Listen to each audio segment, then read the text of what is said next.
πόλη κοιμάται και εμείς ξυπνάμε για να φέρουμε λίγο ζεστό, σπιτικό, γιορτινό άρωμα σε όλο τον κόσμο. Κάθε δρόμος είναι ακόμα σκοτεινός, αλλά μέσα στο φούρνο έχει ήδη αρχίσει η μέρα. Οι φούρνοι ζεσταίνονται, οι πρώτες ζύμες παίρνουν μορφή και μαζί τους ξυπνάει και μια παράδοση που κρατάει χρόνια. Αυτό είναι που αγαπώ στις γιορτές. Πριν ακόμα ανοίξουμε τις πόρτες, νιώθεις ότι συμμετέχεις σε κάτι μεγαλύτερο. Ότι από αυτά τα χέρια θα περάσει το ψωμί και θα μπει στο χριστουγεννιάτικο τραπέζι κάποιου το τσουρέκι που θα προσφερθεί ως δώρο. Τα μελομακάρονα που θα θυμίσουν σε κάποιον τα παιδικά του χρόνια.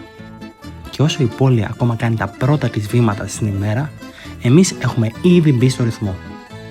Είναι μια όμορφη κούραση, μια σιωπηλή γιορτή που ξεκινάει πριν από όλους, για να μπορέσουν μετά όλοι να τη ζήσουν. Κάθε χρόνο λέω πως το έχω συνηθίσει και κάθε χρόνο την ώρα που ρίχνουμε το πρώτο ταψί στο μέλι είναι σαν να ξαναζώ τα Χριστούγεννα από την αρχή. Το άρωμα του πορτοκαλιού, το μέλι που κατεβαίνει σαν χρυσός χήμαρος, το καρύδι που πέφτει από πάνω, όλα μαζί γεμίζουν το χώρο με μια γλυκιά υπόσχεση ότι για λίγο ο κόσμος έξω θα χαμογελάσει λίγο πιο εύκολα. Και δίπλα τους οι κουραμπιέδες, λευκοί αφράτη σαν μικρά σύννεφα που έπεσαν πάνω στο πάγκο. Τους βλέπεις όλους να κάνουν ότι δεν τρώνε ζάχαρη, αλλά όταν δουν το πρώτο κουραμπιέ να χνίζει, πάντα κάποιο χέρι απλώνεται. Και αυτό είναι που μας αρέσει.